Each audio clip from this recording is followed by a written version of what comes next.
Mirë se erdhët në këtë sesion të 4 të grupit të punës 3 për bujqësi në kuadër të konventës kombëtare për integrimin evropian, një projekt që zbatohet nga EMA në bashkëpunim me SFPA-n dhe me mbështetjen e SlovakAid. Qëllimi kryesor i këtij projekti, ashtu siç mund keni qenë edhe pjesëmarrës në sesionet e tjera, sidomos në kuadër të grupit të punës 3, është pikërisht bërja bashkë e atyre aktorëve të rëndësishëm që do të jenë pjesëmarrës dhe të përfshirë në procesin e negociatave për negociatave me BE-n, pra të shtetit shqiptar, duke marrë në konsiderat disa prej kapitujve kryesor që cilësohen të rëndësishëm për dhe sfilduhen gjithashtu. Në këtë kuadër, grupi punës 3 ka në fokus pikërisht disa nga kapituj që lidhen me bujqësinë dhe mbrojtjen e konsumatorit, ku sot do të kemi në fokus sidomos kapitullin 11 dhe kapitullin 12 gjithashtu. Ky sesion zhvillohet në bashkëpunim me Ministrinë e Bujqësisë dhe Zhvillimit Rural. Për këtë arsye unë kam kënaqësinë të falenderoj për bashkëpunimin dhe për gjithë angazhimin që Ministria e Bujqësisë ka dhënë për organizimin e sesioneve në kuadër të grupit të punës 3. Në këtë rast falenderoj sidomos zonjën Lauresha, e cila do të ketë ajo fjalën e saj, sidomos për të parë situatën e Shqipërisë në lidhje me temën që do të diskutojmë sot. Tema, siç edhe jeni besoj të informuar edhe nga agenda, fokusohet në skemat e mbrojtjes dhe promovimit të cilësisë së produkteve me fokus treguesi gjeografik dhe emërtimin e origjinës. Si fillim, do ja fjalën zotit Florian Xhafa, si antari i bordit të EMA-s, për një fjalë të shkurtër në lidhje me sfidat që kemi në lidhje me këtë situatë. Më pas do jetë zonja Lauresha që do të shohim më shumë pjesën e zhvillimeve të fundit në Shqipëri. Dhe pjesa tjetër do të jetë eksperte slovake, zonja Vjera Peričićova, e cila do të ofrojë ekspertizën e saj dhe rastet praktike dhe shembuj nga Slovakia, por dhe nga Bashkimi Evropian në lidhje me temën e ditës së sotme. Më pas, hapësira do të jetë dedikuar pjesëmarrësve për të diskutuar, për të realizuar pyetje, por edhe për të ofruar sugjerime dhe rekomandime në lidhje me temën. Kam kënaqësinë sot të shikoj që pjesëmarrës kemi jo vetëm nga Ministria e Bujqësisë, por edhe nga institucionet lokale, njësitë vendore, sidomos ato të integrimit evropian, por edhe nga Komiteti i Biznesit, ku kënaqësi gjithashtu me falenderojmë edhe zotin Agim Rapaj për pjesëmarrjen sot në këtë sesion. Pa më mbërkohë, ashtu si që dhe ju informova, gjithashtu keni mundësinë edhe të përkthimit në butonin interpretation, të gjithë ata që të duan ta dëgjojnë në shqip të gjithë aktivitetin, mjafton që të zgjidhni gjuhën gjermën. Për çdo gjë teknike më pas, ju lutem që të na shkruani edhe tek chati. Pa më mbërkohë, pra ja fjalën zotit Xhafa, zotit Xhafa, fjala për juve. Përshëndetje, besoj dëgjohem mirë. Faleminderit Nirvana, është kënaqësi të jem në këtë takim. Nuk do ha kohë nga fjala e ekspertes, dy gjëra unë do thosha, legjislacioni, le themi që mbulon pjesën e treguesve gjeografik dhe përcaktimit të origjinës, që është një nga temat e sotme në Bashkimin Evropian, pra ajo që rrotullohet rreth Common Market Organization është duke ndryshuar. Megjithatë, nuk e di se sa në këtë moment ne duhet fokusohemi te ky legjislacion, pasi le të themi që s'është ende në fuqi edhe për Bashkimin Evropian. Por duhet ketë, pra institucionet dhe gjithë aktorët duhet të jenë të vëmendshëm ndaj ndryshimeve as to the changes that are being approved on this specific part of legislation. In the narrow sense of the word, we could say that Albania has a special law on the trademarks and patents that has a special section on the procedures of the geografik, dispozitat të cilat rregullojnë mënyrën se si këto dy element regjistrohen. Megjithatë, në Shqipëri ende mungon legjislacioni dytësor apo specifik në fushën e bujqësisë, i cili mundson hapat procedural nga identifikimi, le të themi, i subjekteve të këtij ligji, të këtyre dispozitave të ligjit patentave dhe markave, dhe për ta çuar deri në regjistrimin aktual. Të paktën kjo është në dijenin time situata korrente. Do të thosha që kjo është shumë e rëndësishme sepse pikërisht në këtë hapësirë procedurale do duhet që të rregullojmë, pra të lëmë të lirë dhe të rregullojmë pak a shumë në të njëjtën mënyrë që një shtet evropian rregullon. Dhe është e rëndësishme sepse kjo mundson dhe dalje në treg me një aftësi konkurruese të shtuar të produkteve shqiptare. Pra të njohjen e mbrojtjen e origjinës dhe të treguesve gjeografik. Dhe duke qenë se unë e marr me një pjesë të saj për produktet e verës në të kaluar, në eksperiencën dhe pashat mia, dhe di që kjo nuk është e lehtë e thjesht për të zbatuar, pasi kjo përfshin edhe një punë shumë të madhe në pasjen të qartë të gjithë zonave gjeografike, pra një ndarje të qartë zonave gjeografike dhe më tej procedurës për mbrojtjen e treguesve gjeografik dhe mbrojtjen e origjinës së produkteve bujqësore.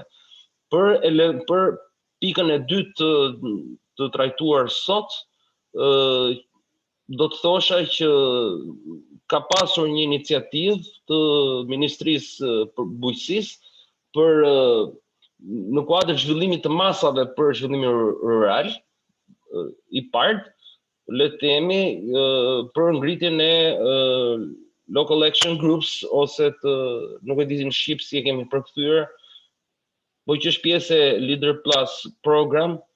Do të thosha që kjo gjithashtu është shumë e mirë, pasi në këndvështrimin tim personal kjo lidhet shumë mirë dhe me iniciativat të tjera të qeverisë shqiptare, siç është iniciativa e qindrshatrave, dhe ka përshtypjen që shkojnë të dyja në të njëjtin drejtim. Pra do të thosha që ne duhet të shfrytëzojmë sa më mirë instrumentet që Bashkimi Evropian i jep vendeve anëtare për zhvillimin e komuniteteve lokale të vogla, dhe themi për aftësimin e tyre për të lidhur fonde europiane, po edhe për diversifikimin e ekonomisë rurale. Do të thosha që të dyja këto, ndoshta në terma të përgjithshëm njihen mirë nga ne, po në terma praktik të zbatimit tyre ne kemi nevojë për eksperiencë, dhe unë ndaj e falenderoj zonjën Vjera që do sjellë eksperiencën slovake në pikërisht në zbatimin e këtyre dy pikave. Faleminderit gjithëve. Faleminderit Flori. Në vazhdim të asaj çfarë Flori po flet, kam kënaqësinë që fjalën t'ia lë zonjës Lauresha Gresta, drejtore në Drejtorinë e Politikave dhe Strategjive të Zhvillimit të Bujqësisë, Sigurisë Shënore dhe Zhvillimit Rural. Zonja Gresta, na dëgjoni? Faleminderit Nirvana. Ndjes që mund të ketë pak zhurmë për ta, po jam në një takim tjetër edhe dola vetëm për të folur. Sinqerisht falenderoj shumë se ky është takimi i tretë që ne po organizojmë bashkë me Lëvizjen Europiane në Shqipëri, të financuar nga qeveria slovake, cilën sinqerisht falenderoj përzemërsisht, pasi po adreson disa çështje mjaft të rëndësishme për sa i përket për afrimin të legjislacionit, ka proceset e integrimit lidhur me kapitullin 11, ashtu siç përmendet edhe pak më përpara. Flori bëri një përmbledhje në fakt të situatës aktuale në Shqipëri. Dua vetëm të plotësoj disa gjëra që legjislacioni lidhur me treguesin gjeografik apo me emërtimin e origjinës është i plot tashmë. Ne kemi amenduar ligjin e pronësisë industriale dhe i gjithë kuadri ligjor për sa i përket regjistrimeve për këto dy tregues gjeografik dhe emërtim origjine janë tashmë në të përfunduara. Gjithashtu kemi dhe një ligj për sa i përket standardeve të cilësisë, të cilën të gjitha për regjistrimin e produkteve tradicionale, procedurë e cila ndiqet e gjitha nga fillimi deri në fund nga Ministria e Bujqësisë, por edhe për këtë legjislacioni është i kompletuar. Absolutisht, zonjën Vjera ne kishim edhe në takimin më parshëm. Jam shumë e kënaqur që do e kemi edhe në këtë takim, pasi eksperienca e saj e jashtëzakonshme është në vërtet shumë interesante për ne. Slovakia ka një eksperiencë shumë të gjatë dhe shumë të mirë për sa i përket regjistrimit të këtyre produkteve, dhe mënyra se si ata kanë funksionuar deri më tani mund të jetë një shembull shumë i mirë për ne. Jemi në fazat e para të regjistrimit të këtyre produkteve. Kemi hasur në disa vështirësi edhe për sa i përket organizimit të grupeve të fermerëve në grupe prodhuese, pasi vetëm në këtë mënyrë produktet mund të regjistrohen, edhe për sa i përket promovimit apo kuptimit, le të themi, të dhënies së informacionit siç duhet. kemi shumë punë për të bërë dhe prandaj them që aktivitetet e tilla me vërtet janë të rëndësishme dhe domosdoshme dhe për ngritjen e kapaciteteve të institucioneve përkatëse që janë pjesë e këtij procesi. Nuk dua të zgjatem shumë, përsëri them që institucionet përgjegjëse, Ministria e Bujqësisë, Ministria e Financave, Drejtoria e Marka Patentave në këtë rast, janë të përfshira dhe janë duke bashkëpunuar me qëllim regjistrimin pasjen e disa produkteve të regjistruara. Flori përmendi pak më përpara edhe ligjin e verës. Për sa i përket treguesve gjeografik dhe emërtimit të origjinës, në fakt këto produkte, për sa i përket sektorit të verës, nuk do jenë pjesë e ligjit të pronësisë industriale, por do jenë në një ligj të veçantë që ne kemi bërë të ligji i verës. Për sa i përket lagseve, sigurisht Flori është grupet vendore të veprimit, GVV-t, se sapo e kishim përmendur edhe pak më përpara. Po përfundojmë kuadrin ligjor dhe sigurisht këtë çështje po e adresojmë edhe nëpërmjet masës së veçantë të liderit dhe dua ta lidh pak edhe me pjesën e financimit, që me të vërtetë këto grupe vendore do krijohen, por si këto do financohen dhe si do çohet më përpara procesi dhe kemi shansin që ne jemi në përfundim të programit IPART 3. E kemi përfshirë edhe masën lider, njëkohësisht jemi edhe, siç e kam thënë në seminaret e tjera, jemi në proces të hartimit të strategjisë së re të bujqësisë, zhvillimit rural, sigurisë ushqimore dhe peshqimit, dhe çështja e produkteve, standardeve të cilësisë, produkteve të origjinës apo produkteve që do regjistrohen me tregues gjeografik do jenë pjesë e kësaj strategjie, meqense do jetë edhe prioriteti. Po e shikojmë si një mënyrë, si një iniciativë për të promovuar, le të themi, iniciativat e reja që kanë të bëjnë edhe me pjesën e agroturizmit, me zhvillimin rural dhe iniciativa tjera të ndërmarrë nga Ministria e Bujqësisë. Nirvana, Flori, faleminderit shumë për adresimin e disa çështjeve shumë të rëndësishme dhe prioritare tonën si Ministri i Bujqësisë.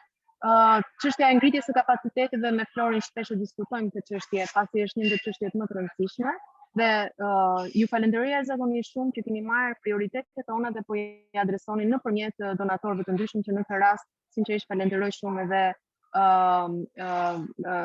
qeverinë slovake për financimin e këtyre seminareve, që shpresoj që jo vetëm seminaret, por edhe përgjatë gjithë zinxhirit të certifikimit të këtyre produkteve, ashtu siç e përmenda edhe pak më përpara, informimi, promovimi, organizimi i këtyre grupeve të prodhuesve, asistimi grupeve të prodhuesve në përgatitjen e dokumentacionit dhe në certifikimin, shpresoj që ne t'i adresojmë edhe me donatorët, prandaj na duhet ky bashkëpunim. Flori, faleminderit shumë sinqerisht që na ke dëgjuar dhe ke adresuar këtë çështje nëpërmjet donatorëve të ndryshëm. Faleminderit. Faleminderit zënja Gresta. Në fakt ky është qëllimi kryesor i konventës, pikërisht ofrimi i ekspertizës dhe i praktikave më të mira në mënyrë për ngritjen e kapaciteteve të institucioneve shqiptare më pas në përgatitjen për negociata për një proces reformues të vendit gjithashtu. Nirvana, dhe një të fundit e falenderoj edhe një herë zonjën Vjera, se nga opinionet e mbledhura dhe nga stafi im që ishte prezent gjatë seminarit që kishim më përpara, me të vërtet komplimentet më të mira nga ana jonë dhe shpresoj që edhe ky seminar të jetë po aq i vlefshëm. Vera, thank you so much for participating and for sharing with us your experience, and hope that this will be fruitful also for the future activities that we will have. Thanks much. Më fal, Urbana, që ndërhyra përsëri. Faleminderit ti, unë nuk po zjas më, zënja Përqova, atëre fjala është për ju për prezantimin tuaj, që do të fokusoheni te treguesi gjeografik dhe emërtimi origjinës, duke pasur parasysh edhe programin GATE. Thank you very much. I'm very pleased that you asked, especially that I will be the presenter today. I will meet all your expectations, or at least the majority of your expectations. I try to do my best. And of course, it's a pity that it's again online meeting. One day I will come back to Tirana, I promise you, Falamindar, and I will learn more Albanian, so my Albanian is still very, very weak. So I need some improvement. Guess this would be a good opportunity. So yes, thank you very much. May I start with my presentation? Yes, you can. I hope it will work. So today is a bit different presentation than, hopla, not this.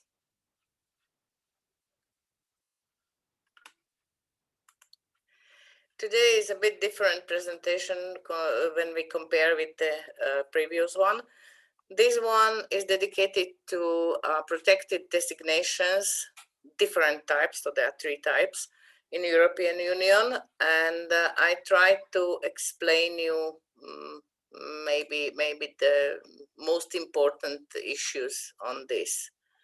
So the first, what I would like to show you, these are the 3 different quality schemes labels. One is for protected origin, one is geographical indication, and the last one is traditional specialty guaranteed. All 3, they are the part of the EU quality schemes. So when you use this, let's say, explanation, then it's important to know that all 3, they are part of the one scheme. Why we need this? The first, what is, let's say, the most important when European Union started to think about how to promote European food. So they just recognized that, of course, European farmers and food producers, they have very good conditions and they can produce high quality food. They wanted to show some kind of added value to the consumers. And this is like traditional methods of breeding, traditional recipes, traditional cultivation methods, and so on. Of course, consumers in this time, they want to pay a reasonable price, but they want also to have enough information. Especially in the internet time, it is even more important to give information to consumers about what you are selling or what you are offering. They want to know about the safety of the products. They want to know about the quality of the products. Produktët që konsumon. Dhe të gjitha këto pra indihmojnë konsumatorët që të kenë promovimin më të mirë. Better communication, so they can communicate to the consumers about the features of different products. European Union had before also a kind of schemes or some kind of promotional activity, but it was not that general like in these days. They created so-called quality package. It was included to the EU quality policy for agriculture products. And so they redesigned everything what was before. And this quality package started in 1992. What was the main purpose of this quality policy? It was to give protection to the names of specific products, and it was the way how to promote effectively the unique characteristics what they can give to consumers. It was linked to the geographical origin, and one part of this was also based on traditional know-how, like traditional methods of growing and producing. How to protect, so it was again a kind of a big debate, how we can protect the product names when we give them geographical indication. So it was established very large system of all these, let's say, all these procedures, what is behind the geographical indications. They wanted to achieve, I mean, European Union, or we wanted to achieve a kind of better way for consumers how to trust to quality. And it was, if you just remind, it was in 1992, it was the time when the consumers were shocked from different kind of food cases, like crazy cows and different, let's say, dangerous products, and they lost confidence. But by establishing this European whole policy issue, it was not only for consumers, because they wanted, of course, Commission wanted to build the better trust to the production, but on the other hand, it was also a kind of very useful marketing tool, and it was like used also for producers how to market their products on the better way. Everything is very close connected to the intellectual property rights, and you will see later that there are also the national patent offices included to this to hold this procedure. To have these geographical indications, it was also one way how to achieve better position in trade negotiations between EU and other countries, and third countries. As I told you already, that quality schemes, they started in 1992, and it was a part of so-called quality package. We have different types of this geographical indication or denomination. We have protected designation of origin, protected geographical indication, and traditional specialty guaranteed. All of these geographical indications, they are very connected to the geographical area. So they are also defined in the European law, and production is based on the regional food. So they are this small or bigger regions, and they are connected to the food production. Of course, there is also possible for non-EU countries to use this exclusivity on labeling, and everything is based on the bilateral agreements between EU and non-EU countries. There is a special requirement that only products genuinely originating in the precisely defined region, they are allowed to be commerced under this name. What was the purpose? Of course,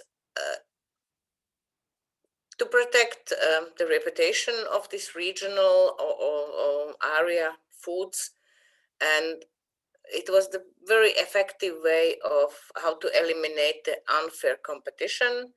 And of course, misleading of consumers is also something what is very important.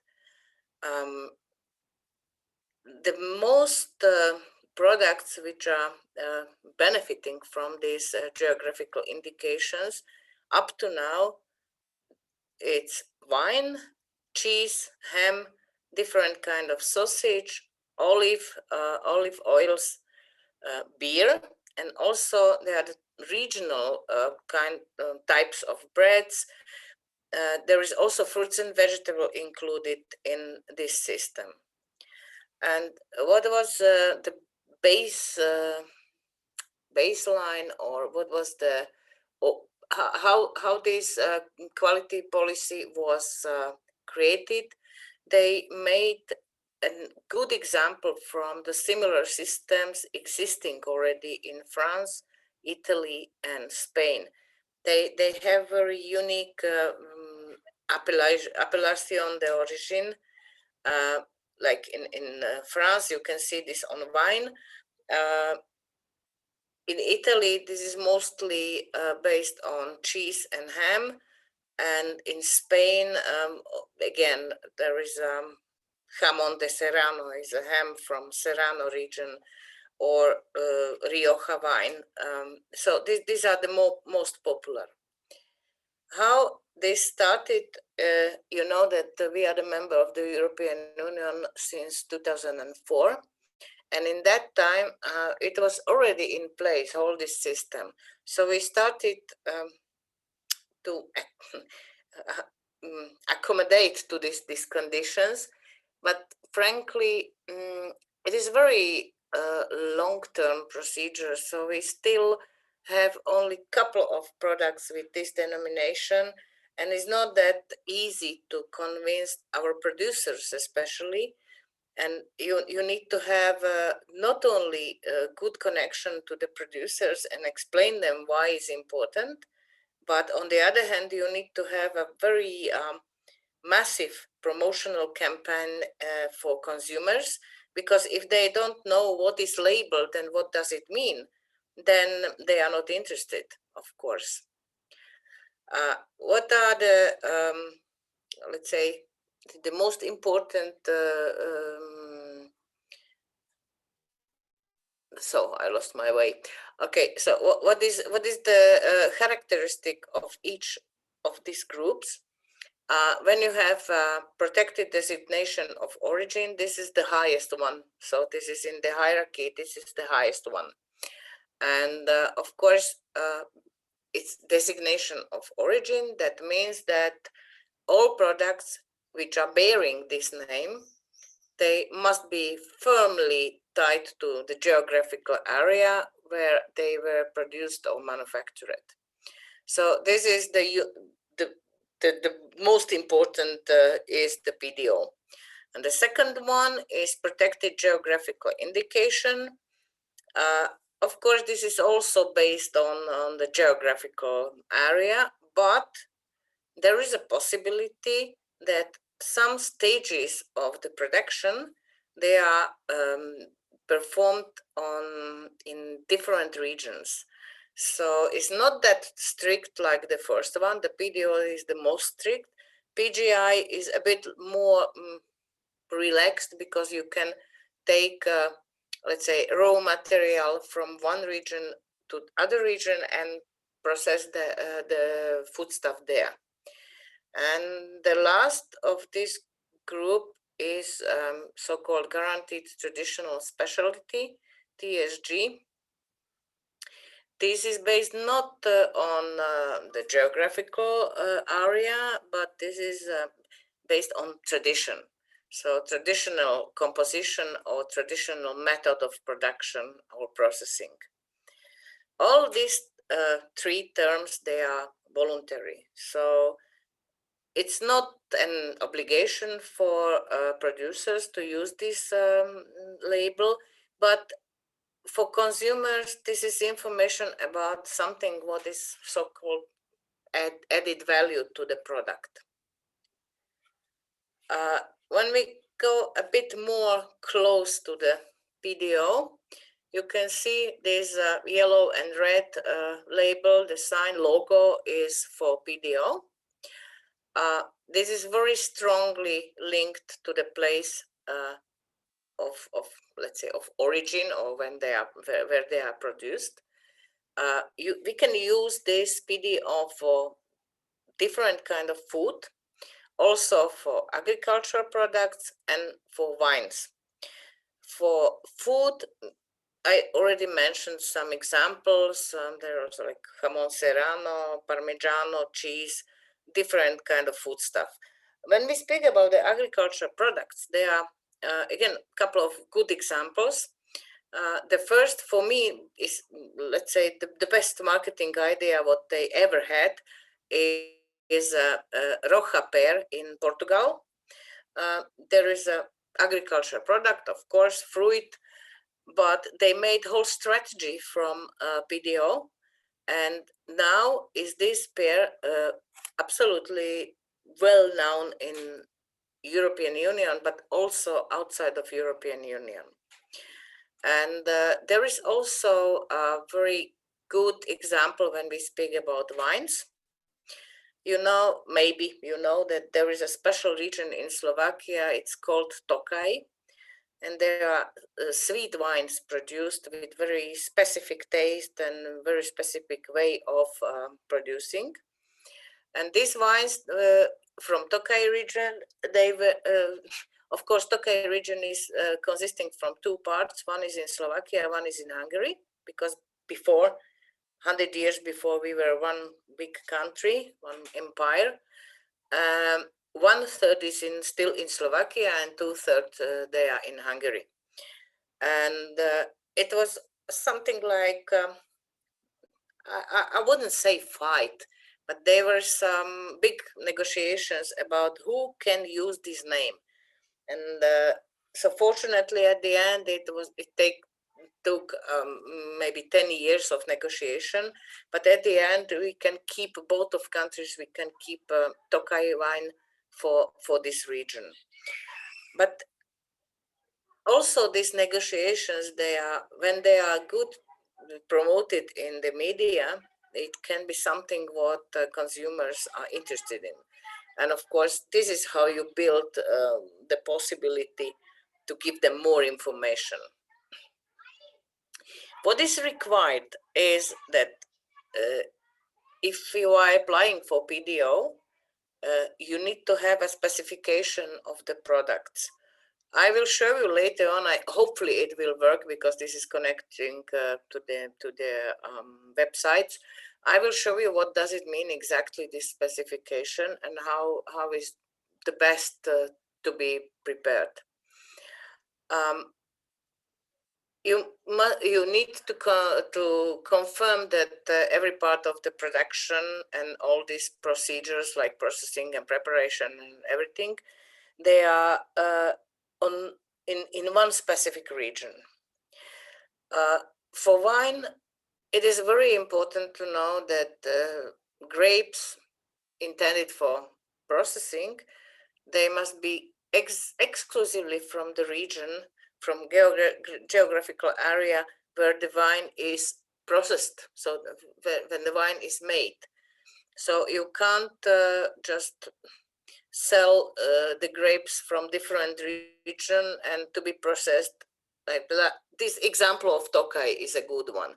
So everything what bear the name PDO Tokaj must be originated from this one region, and it's strictly bordered. So there is no possibility to buy grapes, for instance, in other part of Slovakia and take them to Tokaj, and then you just prepare, you make the wine, and you just call this wine PDO Tokaj. So this is not possible.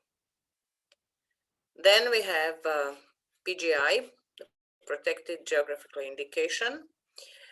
As I told before, this is less strict. So we need to know that this relationship between the specific geographic region and the name of the product is there. We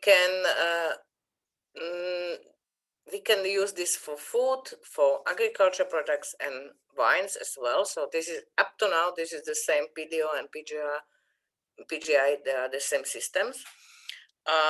You need to have, again, specification of the product. And I wouldn't say for most products, but okay, there are some exclusive issues when it's possible. But for all products, at least one of the stages of production and all further processing must take place in one region, in the same region. Again, when we have example of wine, that means that at least 85% of the grapes, they must be exclusively from the geographical area, and the rest, I mean this 15%, I guess I count good, they can be imported, if I use this word, from other regions. There is already some kind of more relaxed conditions, so you can have, let's say, less strict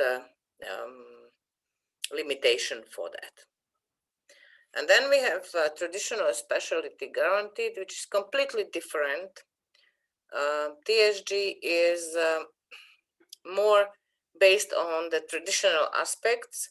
This is how the product is produced, what is the original recipe, what is the special composition, and this is not linked to the specific geographical area.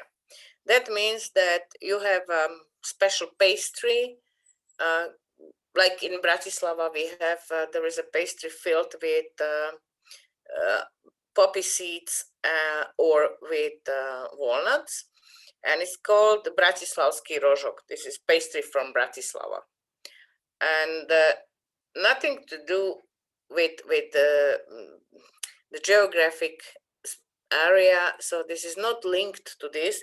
This is just a name of the product, but generally you can buy components for this pastry everywhere. So this is not strictly linked only to Bratislava region. Why we need this TSG to be registered? This is a kind of protection against falsification and the misuse of the name.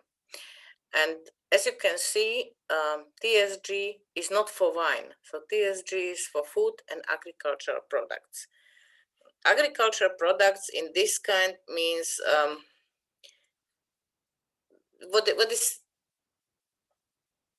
typically grown in the region and only in that region, and there is no possibility to have this in other parts of the country.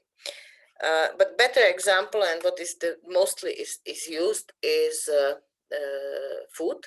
So there are different types of sausages which are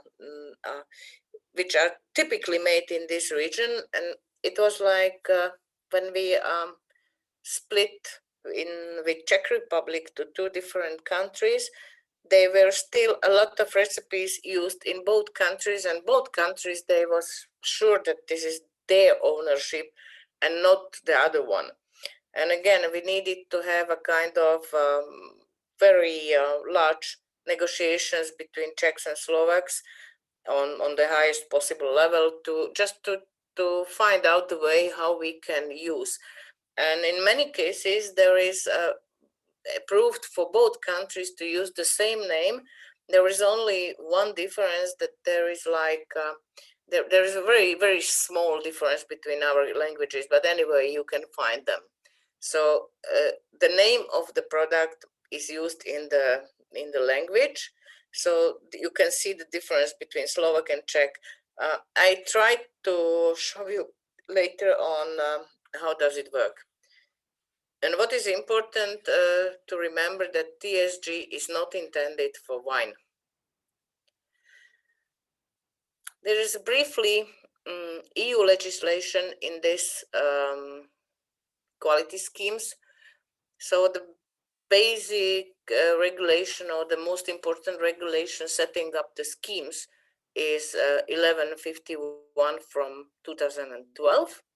And this is EU regulation is on quality schemes for agriculture products and foodstuffs. Then these three logos, what I showed you before, they have a special regulation from 2014. This is 664, and you in this regulation you have a description of the logos. You have a description why, when, and how you can use them. Then, of course, wine sector is a bit different, or no, okay, it's different. And we have three different regulations dealing only with the wine sector. The first, this is like a Bible of CAP, is regulation 1308 from 2013. And this regulation is establishing a common organization of the market. So there is a part also for wine sector, and in this part for wine sector there are the general conditions for using these quality schemes. Then we have two regulations. One is delegated act and one is implementing regulation. Both are from 2019. So there is delegated is number 33 and implementing is 34. And in both these regulations, you have more details about how to use these protected designations. What is, how can I explain? You know that there is a time when we are negotiating a new common agricultural policy. And one very important part is also dedicated to these quality schemes issues, and they are completely reshaped. So they are somehow these negotiations are still open. So it's very difficult to tell you now that it is sure that after 3 years this will be like this. When you see this procedure, what is still in force, how to apply for these denominations, you can see it's a completely crazy picture because it takes a long time up to registration. Is sometimes there is more than 10 years. And of course, people, they don't want to wait so long time just to be registered with their products. That's why the European Commission started with drafting a kind of, let's say, not that complicated or less complicated system of the registration of these three categories. So we expect that, let's say, up to the end of this year, it will be new regulation speaking about the procedures when you are interested to use the quality schemes. So I don't know if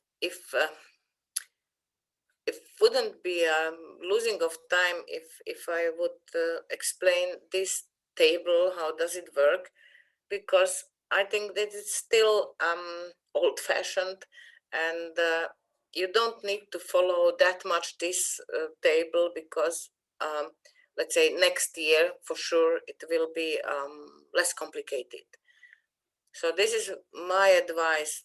You can know about the basic principles, but the whole procedure will be completely different. So I don't think that it's necessary right now to take this to your own legislation, because otherwise, anyway, you would need to change this after the new regulation is born.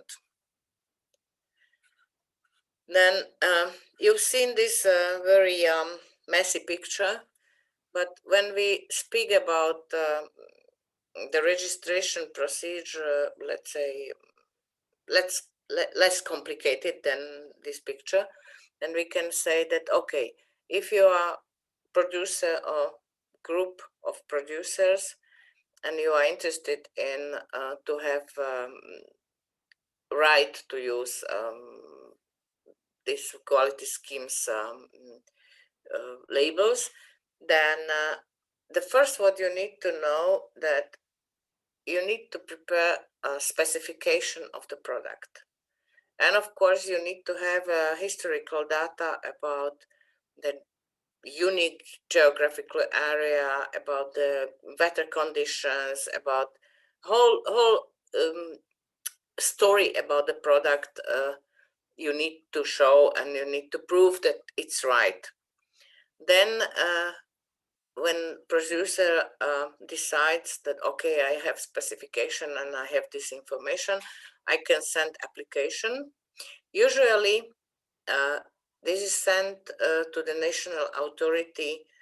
In our case, or most of the country's case, is the Ministry of Agriculture, and the ministry is responsible for the first scrutiny.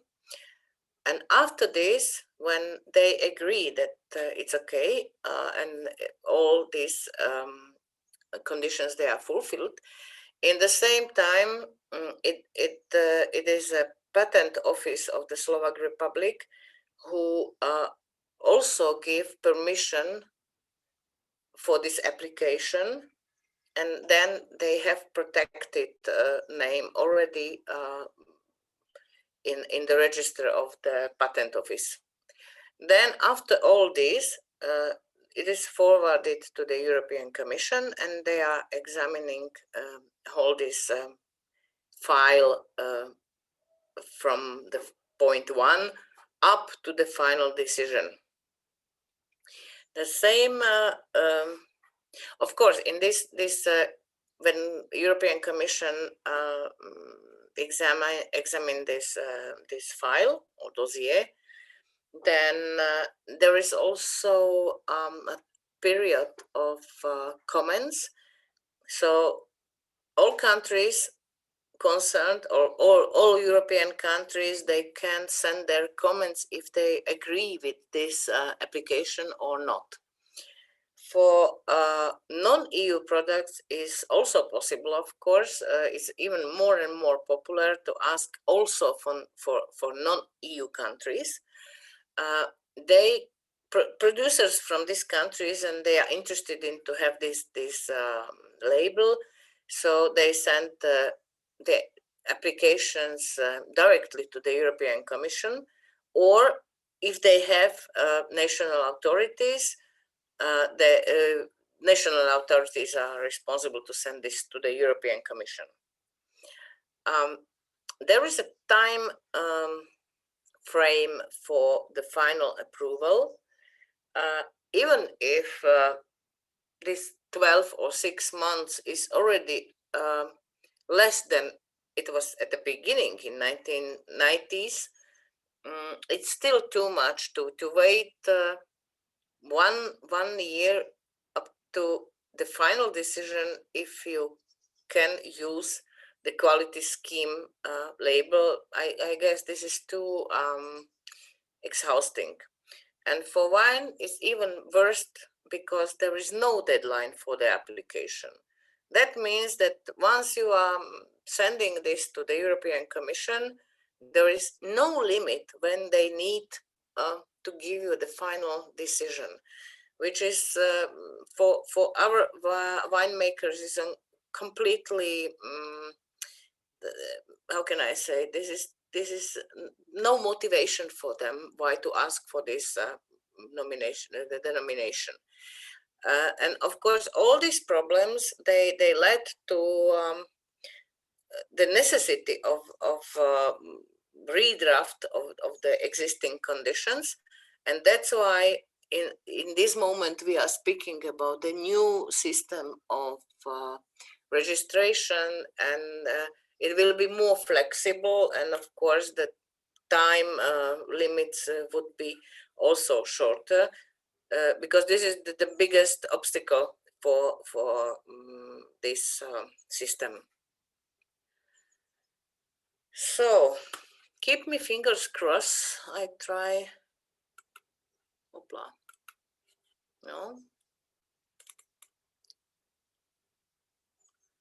I hope it will work.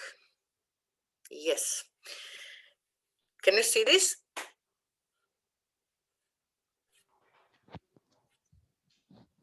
Yes?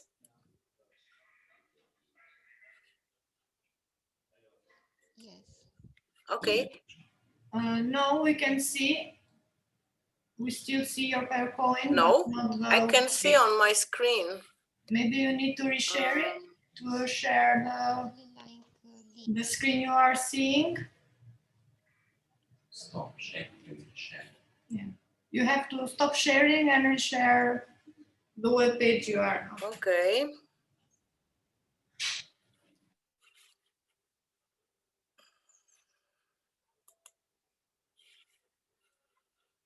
Where we are.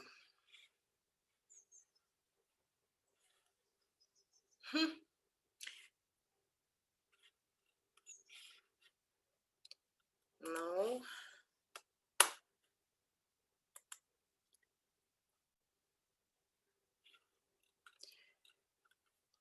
Oh, I don't know if it will work. I try. If not, anyway, you will get these presentations.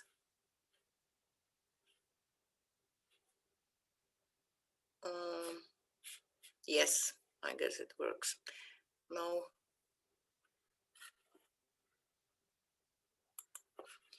Now it's okay? Yes, now it's okay. Okay, perfect. I learned a lot during these presentations. Thank you. So you can see the Parmigiano. This is the cheese from Italy with PDO. And you can see whole description here, but they have also specification description. So hopefully you will see. Can you see this? Yes. Okay. So this is a product specification. So you need to describe everything about this. You can see when I send the presentation to Nirvana. Sorry, Then, did you download it? yes. Did you open Yes. another page? Now we can see it. We are still seeing the web page of Yes, yes, but if somebody would need some more time. We can move it, yes. Okay, perfect. Yeah. So you can see that there is really very, very detailed description what is necessary to be used for production of this Parmigiano. And everything what is not in line with this specification means that all this procedure is cancelled. So there is no possible to use this protected name of Parmigiano cheese. Example, not on cheese, but on wine, when you have this kind of specification, of course, somebody from the state or government need to control if the conditions are fulfilled. That means that if I am the wine inspector and I am going to inspect the conditions, first what I ask is always this specification, and according to the specification, I control everything, every step in production. This is the one example. So if you want, you can see this from the link from the presentation, and of course you can see here that there is not only the milk specification, the content of fat, the dry matter content, and all these things, but there is also a mineral composition from this region. And in wine is the same. When you have the small region with typical mineral composition in the field, in the soil, then you have very unique quality of the wine. And when you have equipment in laboratories, this is the nuclear magnetic resonance machine, which is used for detection of these soil components, then you can check this. So this is just briefly about cheese, but there is also, I need some more time because this is completely different what I prepared. Sorry. I need to open the presentation again. Okay, here.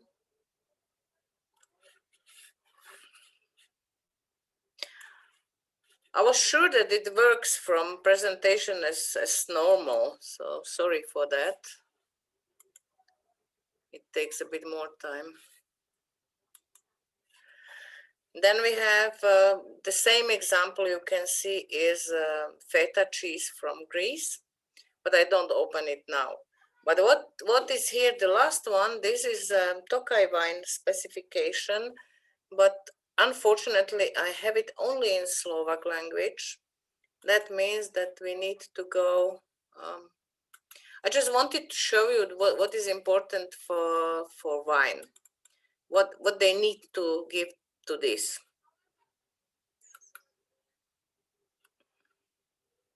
I don't know if it works. Ah, yeah, maybe yes.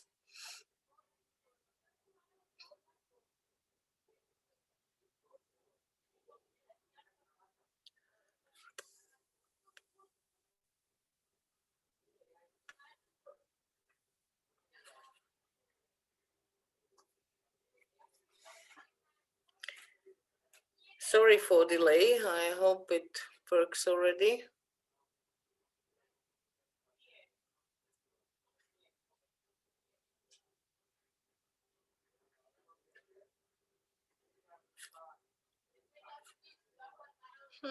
No.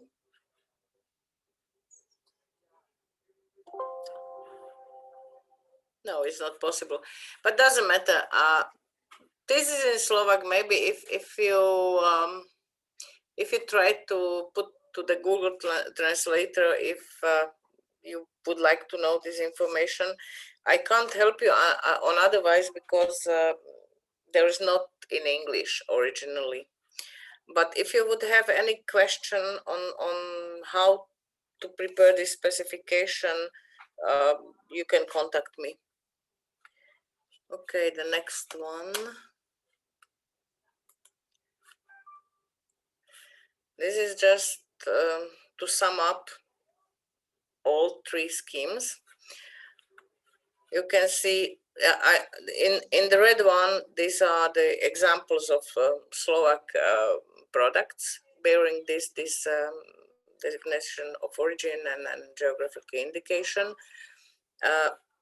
Protected designation of origin, this is on Žitavská paprika, this pepper from region Žitava. It's pepper, it's not fresh one, it's dried pepper, and it's like spice. And it's very typical in this region, and so this is one of the PDO products in Slovakia. For protected geographical indication, of course, I come back to this Žitavská paprika. That means that the pepper is grown in the Žitava region, it's dried in the Žitava region, and of course is melted in the Žitava region. For geographical indication, we have Slovenská brinza. This is a type of sheep cheese, and it's called Slovenska, so you can see that the region is the whole country, so there is no difference.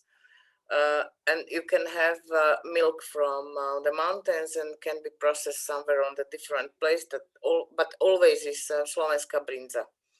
And the traditional specialty, we have a lot of pastries. So this is one of them. This is this Bratislava pastry, but we have also skalický trdelník. So different kind of products which are bearing this. And not only pastry, but sausages and ham and different kind of animal products. And where you can find all this, there is a EU database, which is content of the database is everything what is protected. Can you see the database, or do we go again on the other way? No, I'm afraid you have to do the same thing. You can see. Yeah, we can see. Okay. And this maybe is too small, but okay. You can see that this is a GE view. So this is the EU database. Here is the link to this. You can open this from this website. And you can have different filters. So if you are searching for wine, just tick wine here like this, and then you will see that there is wine from different countries, but you have only wine here. If you want to have something different, then just you can filter. And there is again country. There are countries also outside of the European Union, but only European Union can bear this label of the PDO and PGI. The whole database is already, I mean, maybe 2, 3, 5 times changed. So because nobody expected that it will be so many products in there. So that's why there is updated regularly, and so it must be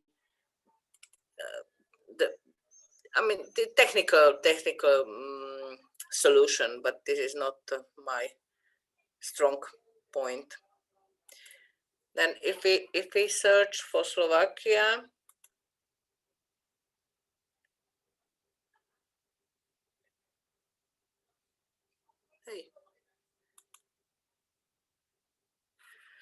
you can see that this is without any division in wine, food, and spirit drinks, but everything is together. You can see that they are the regions of Slovakia, and they have already this protected designation. Then you have cheese. Then you have also, I don't know the right name, but this is when you are making beer. What is the first? What is made from the grain, and this is also protected from one region. Then you have cheese, different kind of cheese. Here is the paprika žitavska, what I mentioned, and there is only one wine from the small region Skalica, and this is a Skalický Rubin, which has already this video. It is very interesting because Skalický Rubin is based on very small area with very specific mineral content of in the soil, and there are only 3 varieties, and they can be used for producing of this wine.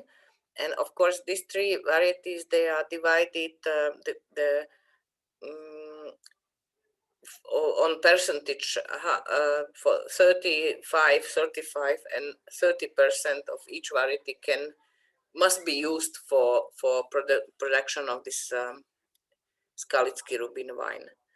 So it's really very, very large database. You can see what is inside. You can compare this, and of course, you need to check this regularly because it's updated very frequently according to the different applications and then the final granting of this.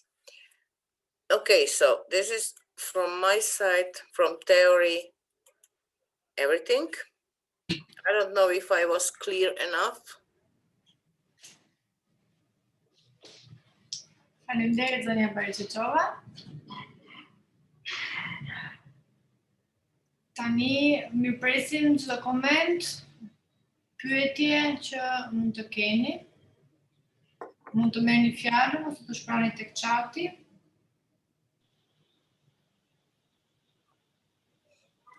Nuk e di nëse Flori ka ndonjë koment për të thuar.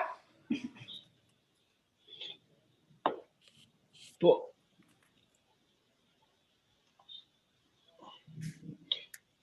Nuk e di kush është futur në këtë takim dhe çfarë interesesh kanë, por ajo që mund të them unë është që Shqipëria në kuadër të marrëveshjes stabilizim asociimit ka marrë, le të themi, disa element të kuadrit ekzistues ligjor të Bashkimit Evropian, pra aty që po ndryshon, që ekspertja tha që është duke u lehtësuar në terma konkret.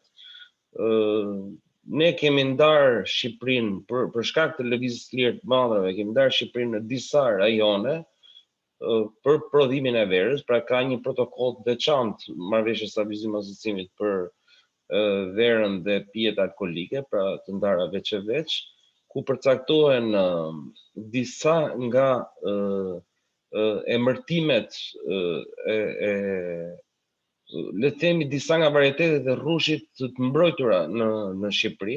Unë tani nuk i mbaj mend konkretisht cilat janë ato, po në aneksin përkatës, në protokollin dhe aneksin përkatës të marrëveshjes së stabilizimit asociimit, ato janë përcaktuara, pra Bashkimi Evropian i mbron sekundër, edhe ne do të mbrojmë ato të Bashkimit Evropian që janë përcaktuar në atë protokoll dhe në aneksin përkatës për Bashkimin Evropian. Do të thosha që legjislacioni për unë nuk di të analizoj domethënë çfarë ka ndodhur tashmë me kuadrin ligjor në Shqipëri për treguesin e gjeografik dhe mbrojtjen e origjinës dhe origjinën e përcaktuar. Po mund të them që është vërtet edhe në Shqipëri kështu ka qenë, pak duhet dhe 10 vjet të prodhohet një produkt në një vend të caktuar në mënyrë që të përfitohet treguesi gjeografik për atë produkt. Dhe më pas duhen 5 vjet të tjera, ky është kuadri ligjor aktual që ne kemi, në mënyrë që të mbrohet edhe origjina e produktit. Pra hapi I parë është treguesi gjeografik dhe I dyti është mbrojtja e origjinës. Janë pasues njëri tjetrit. Do të thosha që gjithashtu për një nga përcaktimi tradicional për logon e produkteve tradicionale, mund të themi që dhe kjo ka një implikacion, një ndërlidhje me lëvizjen e lirit të madrave, përse shohim të dyja këto nën temat të këtij kapitulli janë shumë të lidhura me lëvizjen e lirit të madrave, me kapitullin 1 të akis. Përsa I takon përcaktimit të produktit tradicional, do të thosha që lidhja direkte është në rastet veçanta kur një produkt merr logon ose vërtetimin, certifikimin si produkt tradicional, ai mund edhe mos I nënshtrohet rregullave të posaçme për higjienën të përcaktuar në kapitullin 12, që është food safety dhe veterineri. Pra, nuk është thjesht për efekte reklamimi, por patjetër që ka edhe element që lehtësojnë një produkt në lëvizjen e lirë të madrave. Dhe për rastin e Shqipërisë kjo duhet të kishte pasur një efekt shumë të madh në gjatë kohës së zbatimit të sas, gjë të cilën unë nuk di ta them, se nuk kam statistika të tilla, por mendoj që do kishte prodhuar një efekt. Kaq për këtë temë, nuk e di për grupet vendore të veprimit, çfarë do themi. Nuk po zgjas më tepër. If I may comment on this, the first thing is that, okay, you have protected varieties, but this is not the same like the scheme. You have your own varieties which are protected, okay, but if you want to have this scheme, it means that you mentioned that you have specific regions in Albania for wine producing. We have 6 regions dedicated for across the south part of country, because this is the border, and on the north we can't grow the vineyards. But within this region, you can have, let's say, 1 village or 3 villages with the same conditions, and when you prove that they are the same, they have the same characteristics, you can ask for protected designation of origin only for these 3 villages within the region. So these are different things. So and concerning hygiene conditions, as you said, hygiene conditions are obligatory for everything. So except of these quality schemes, hygiene is something what is required anytime. And if you are in the schemes or not, the hygiene condition must be fulfilled. So there is no excuse. But these quality schemes, they are something what gives the product some specificity. But there is no link between hygiene and quality schemes, because hygiene is obligatory anytime, everywhere, for generally. But if you have these quality schemes, they can be in the small regions. And this is what I wanted to show you in this description of the specification. There is no word about the hygiene, because this is different story. This must be 100% anyway. But in specification, you have the quality parameters, and quality is not the hygiene. So these are 2 different things. I was referring only to the traditional one. I'm not sure. Most probably you're correct, but as far as I remember, there is a possibility there that the food processing, especially some type of salami, and they are not respecting fully, let's say, I'm not sure about this. I remember that I have worked on this many years ago, so I can't be sure about this. It was 2009, 2010, so. You are partly right, because I know the whole Balkan region, and the traditional specialty what they are doing is when they have barbecue with beef and sheep, and they just use the open fire, and they are doing this on the streets and so on.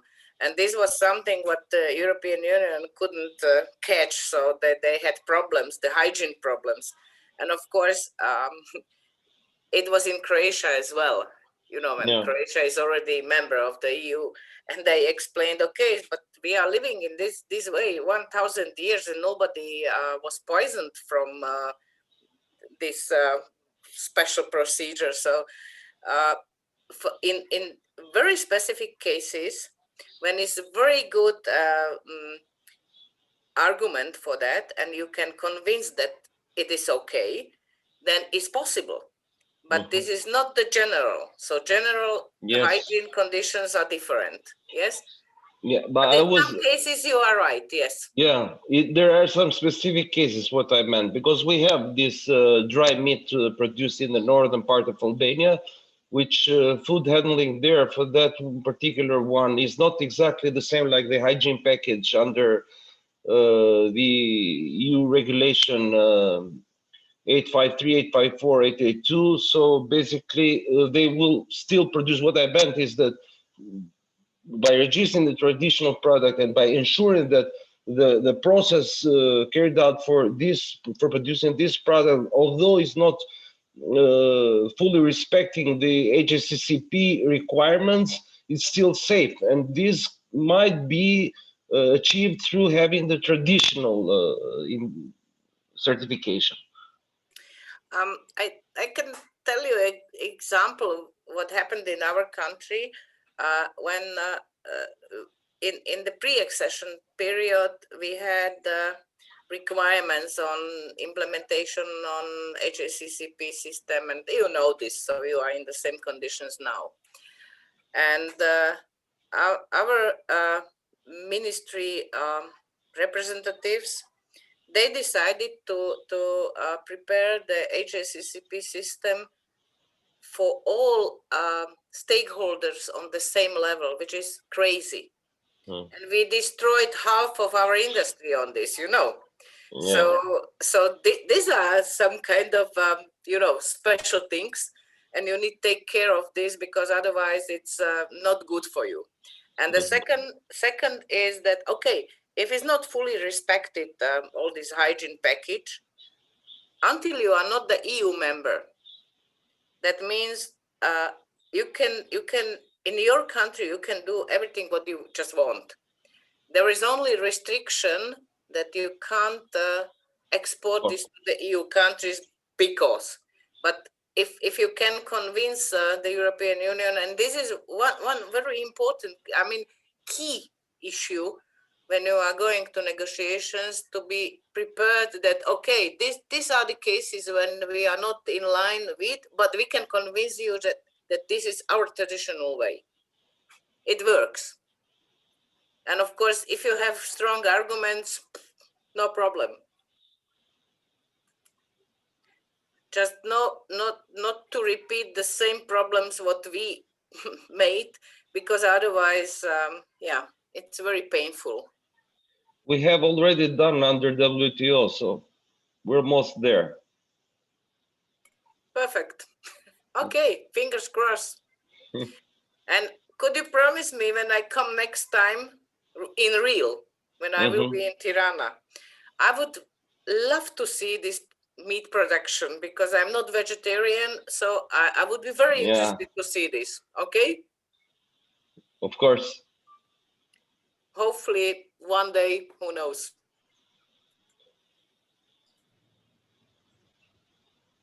Shpresojmë sa më shpejt, kemi mundësi që t'i kthehemi aktiviteteve takimeve fizike. Nuk e di nëse ka komente apo pyetje nga pjesëmarrësit.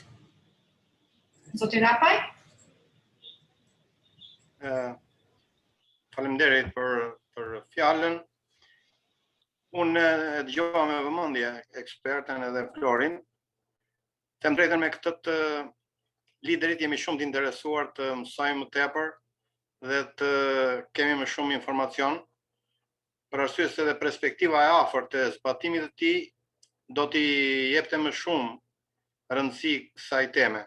Për sa i përket temës që diskutuam, për çështjen që foli edhe ekspertja, përfituam një gjë shumë të mirë për të pasur një përfytyrim të plot dhe të saktë mbi vështirësitë që ka ky proces për të realizuar një produkt të mbrojtur dhe për të arritur product that is really protected and to reach the objective. Most of the business operators have had this objective, and very often in our meetings, we are asked to interfere, to intervene and work. Ato parasysh ato vështirësi që ekspertja sot na i shpjegoi.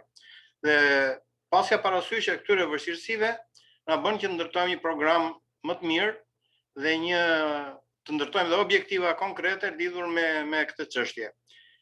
Kështu që unë nuk besoj se ne do të kemi një feedback të shpejt lidhur me këto probleme, duke pas parasysh edhe legjislacionin që ne kemi ndërtuar, se më shumë kemi ndërtuar një legjislacion nga sa kam parë unë si të kopjuar nga të tjerët, se sa një legjislacion që t'i shërbej konkretisht të realizimit të këtij objektivi. Po kjo është jashtë kësaj teme.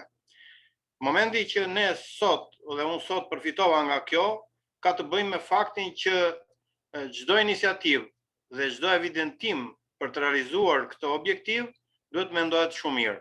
Dhe për këtë e falenderoj eksperten nga Slovakia, që na qartësoi tamam se ç'është ky proces, sa i vështirë është dhe çfarë kriteresh ka. Faleminderit. Shumë faleminderit zoti Rapaj. Është shumë e rëndësishme edhe ndërhyrja dhe përfshirja edhe Komunitetit Biznesit në këtë proces, për të vlerësojmë edhe pranimin dhe gjithmonë kontributin tuaj në këto sesione. Nuk e di nëse ka pyetje apo komente të tjera nga pjesëmarrësit. Siç edhe kemi përmendur, prezantimi i zonës Vjera do të jetë dhe do shpërndahet në mbarim të aktivitetit. Si do keni mundësi të keni kontakte të kësaj për çdo pyetje apo sqarim të mëtejshëm që do të keni nevojë.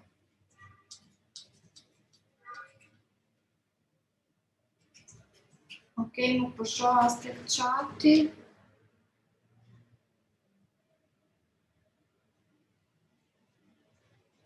Okej, Aurora Sylla ka ndarë me ne një model biznesi të suksesshëm në jug të vajit të ullirit. E gjeni linkun tek chati për të krijuar një ide pikërisht për temën që folëm sot dhe për rastet e suksesit edhe në Shqipëri. Falenderojmë Aurora.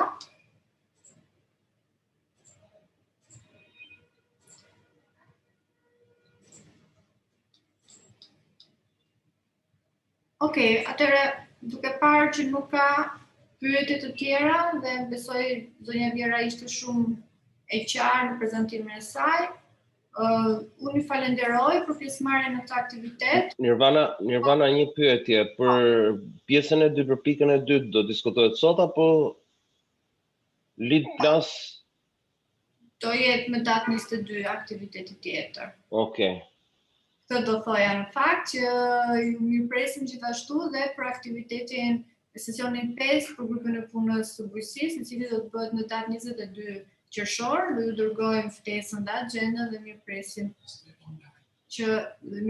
pjesëmarrjen tuaj. Gjithashtu dua që të sqaroj që ky aktivitet do jetë në format hibrid, pra në format do të kemi edhe prani fizike, kështu që do të keni mundësi që ata që janë të interesuar ta ndjekin atë edhe në sallë që do ta realizojmë. Si për çdo element dhe informacion tjetër teknik, por edhe tematik do të informoheni në emailin që do dërgojmë pra për ftesën dhe për agjendën.